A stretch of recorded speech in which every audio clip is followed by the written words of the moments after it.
On the afternoon of August 18th, 1979, in front of exactly 2,000 people at the Buchanan County Fair, a wealthy man named Dale Pressler made the absolute most expensive mistake of his entire life.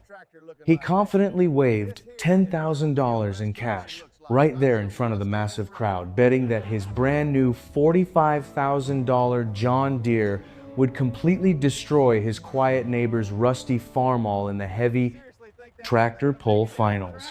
The old Farmall had not been washed in a decade.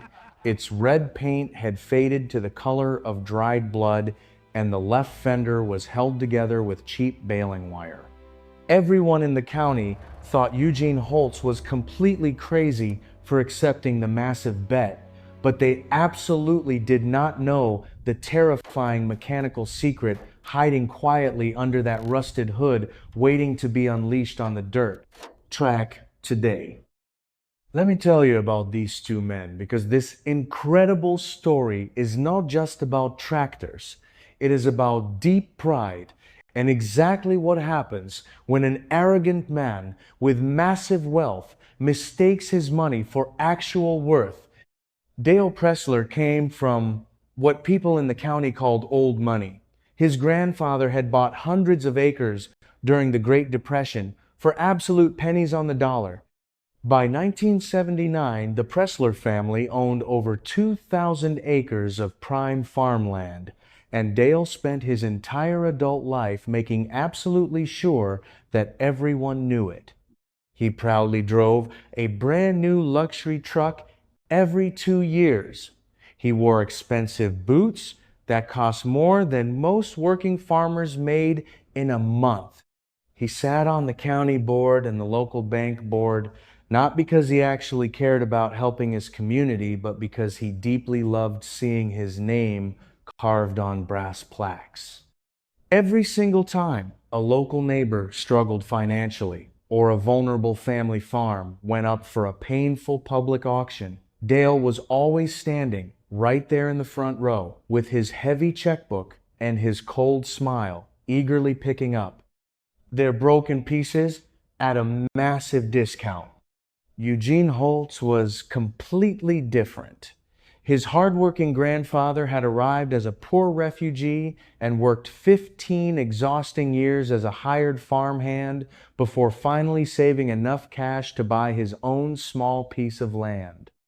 Eugene spent his entire life doing exactly what his father had taught him. He worked his 280 acres, paid his bills in cash, and kept his head down.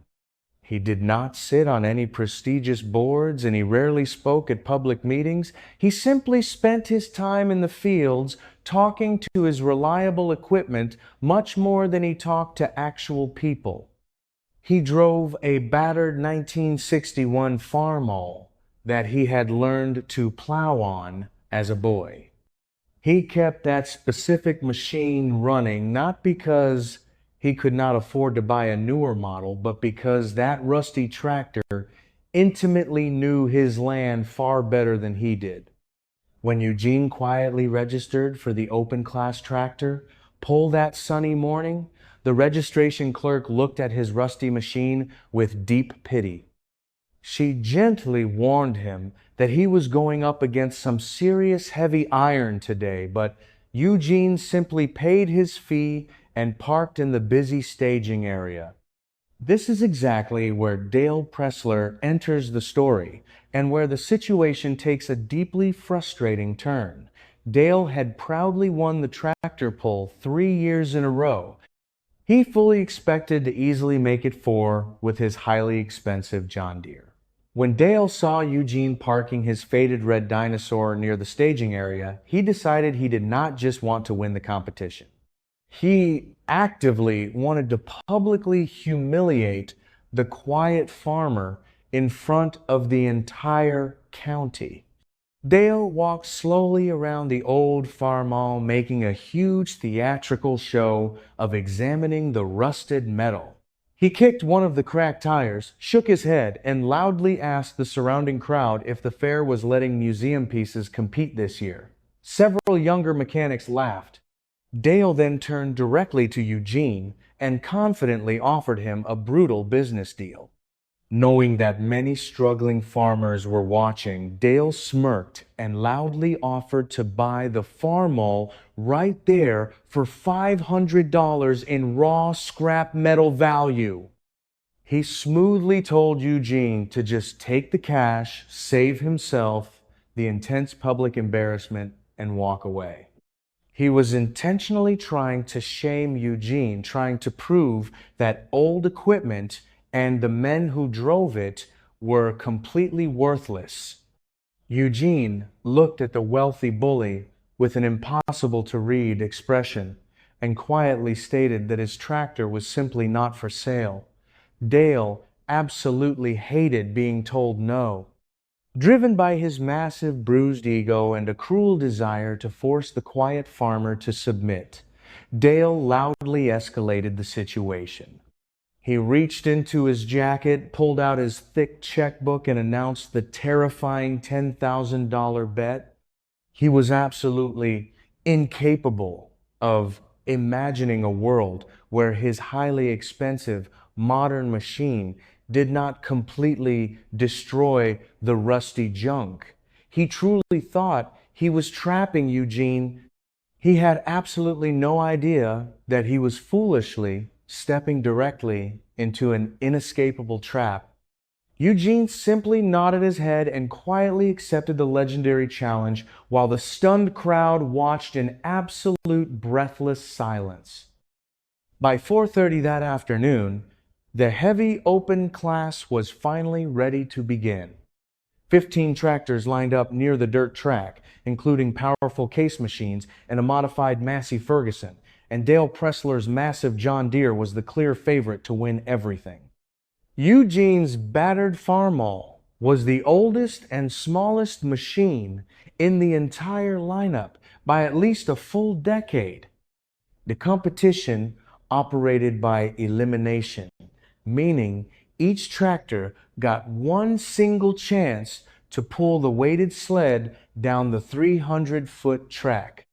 The heavy sled mechanically transferred massive weight forward as it moved, physically digging deeper into the solid earth and making it progressively harder to pull with every single foot. Eugene drew the 8th position while Dale drew the 12th. When his turn finally arrived in the suffocating August heat, Eugene quietly climbed up onto the faded red tractor and started the engine.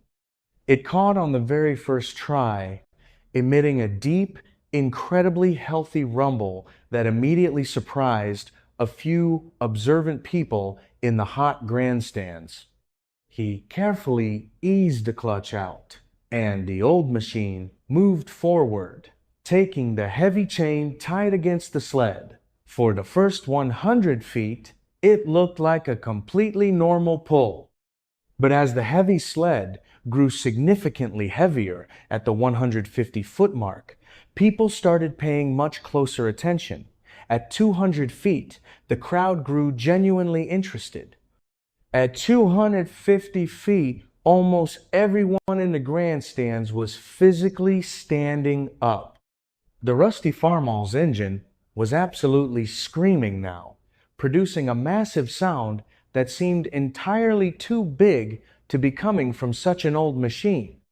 The blackened exhaust stack was violently shooting thick, dark smoke high into the sky, and the rear tires were violently digging into the packed dirt, throwing heavy rooster tails of soil backward. The tractor did not slow down. It crossed the 300-foot line with the heavy sled still moving, registering a flawless full pull.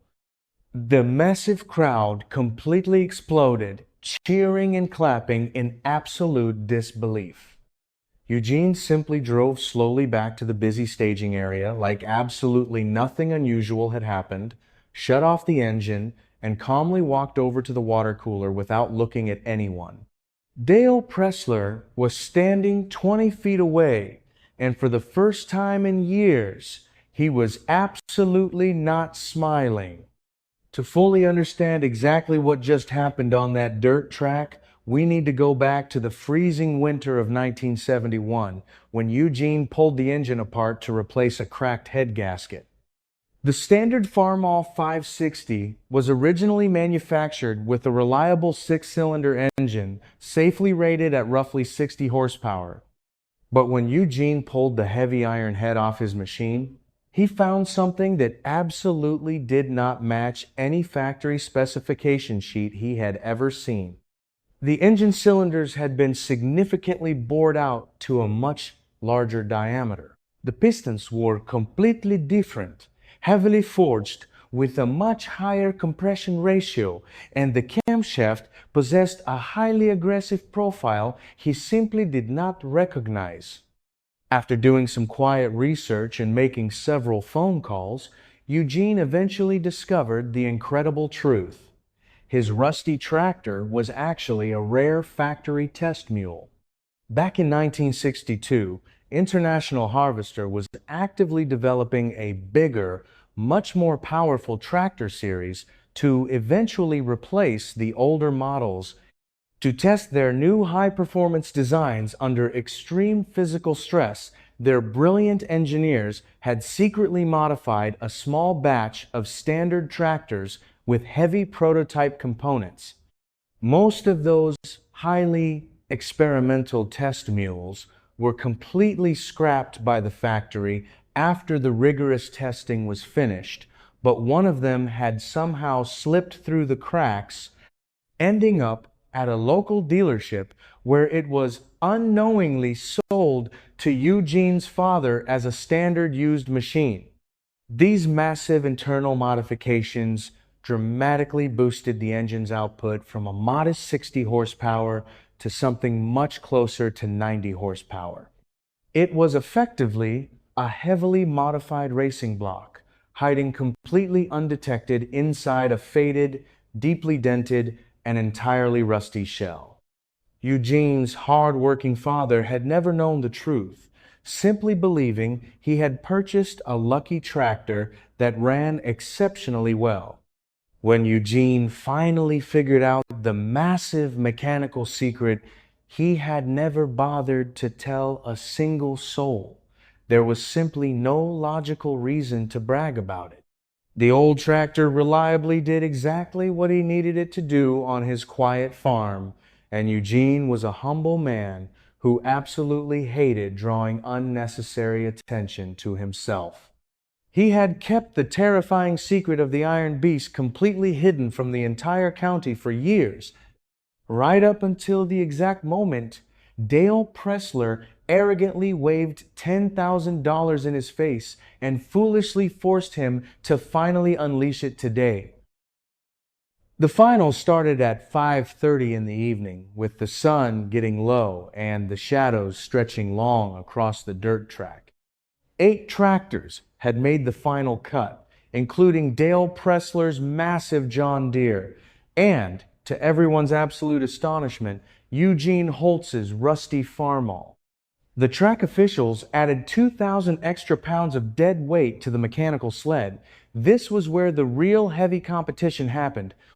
The first 4 tractors pulled respectable distances, ranging from 235 feet to 268 feet. Then it was Eugene's turn again.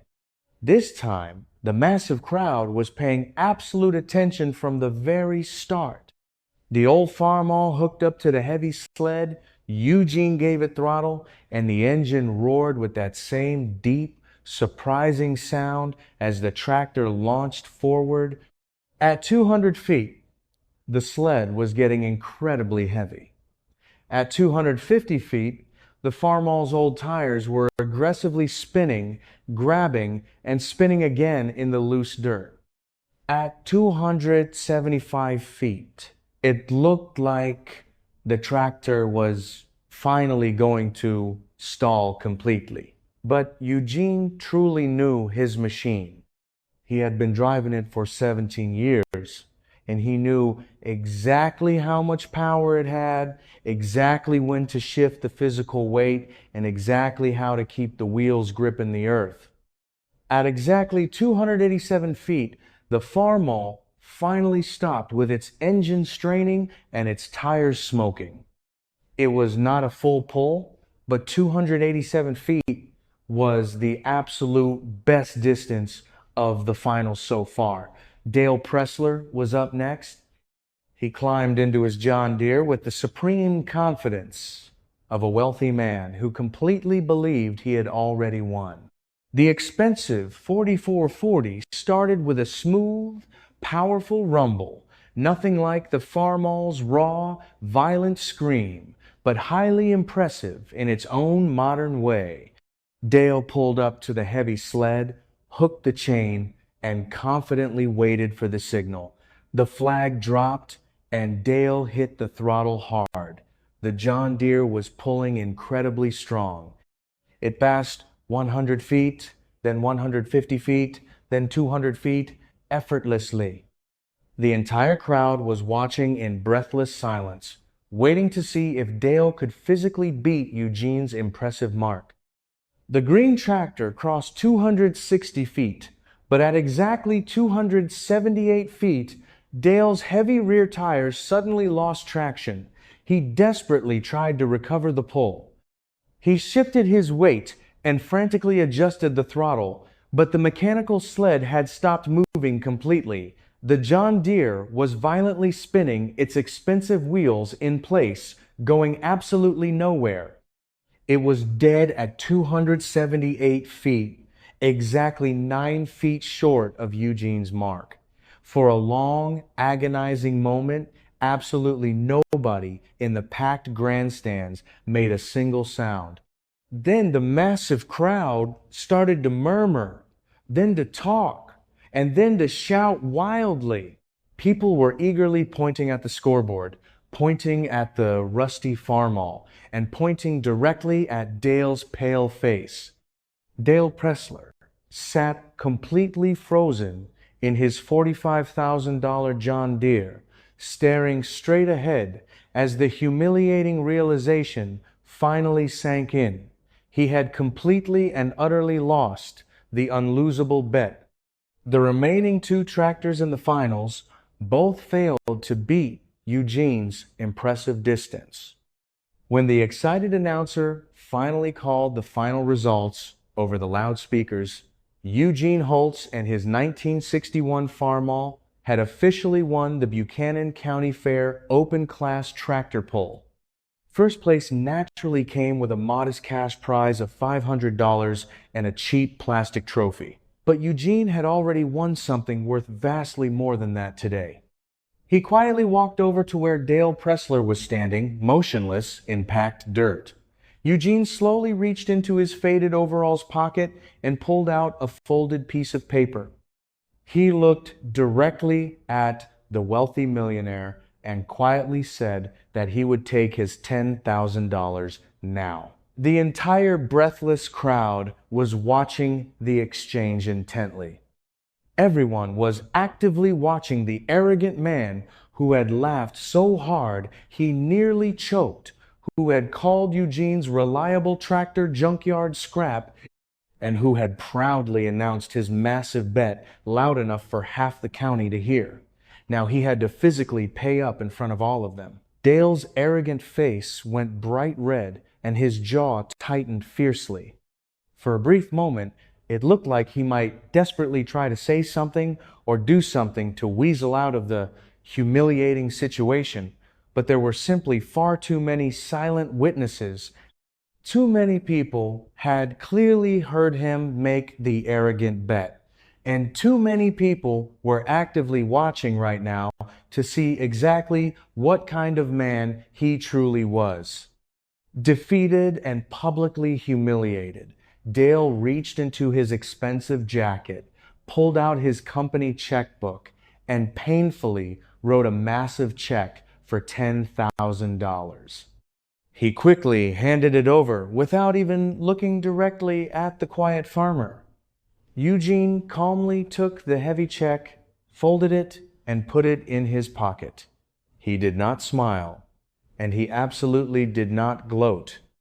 He simply nodded once, turned around, and walked quietly back to his rusty iron beast.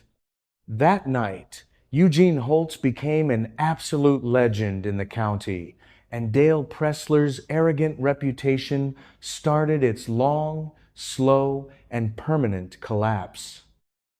Let me tell you what happened next, because this incredible story absolutely does not end at the noisy county fair. The humiliating $10,000 bet was merely the beginning of a profound lesson in how blind pride can completely destroy a man far more thoroughly than any tractor pull ever could. Dale Pressler did not take the crushing loss well at all. How could he possibly handle it? He had just been publicly humiliated in front of over 2,000 local people, comprehensively beaten by a quiet man he had arrogantly considered far beneath him, and forcefully made to write a massive cash check. The severe problem was not actually the lost money, because his vast wealth meant he could easily afford it. The real problem was that absolutely everyone in the county had seen it happen, and in a small agricultural community, that kind of legendary story never simply fades away.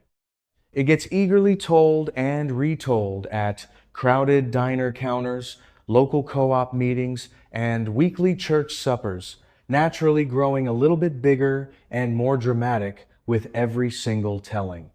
Within a single month, Dale had officially become a running county punchline.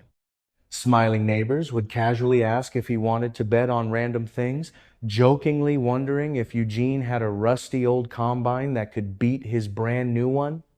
Unable to handle the constant, stinging mockery, Dale stopped going to the local diner and completely stopped attending the cooperative meetings.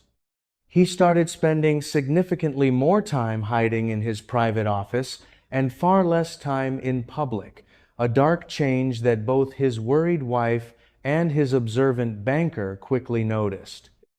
But Dale simply could not stop himself from actively making the situation vastly worse. Driven by his severely bruised ego and a desperate psychological need to forcefully prove his superiority, he made a catastrophic financial decision.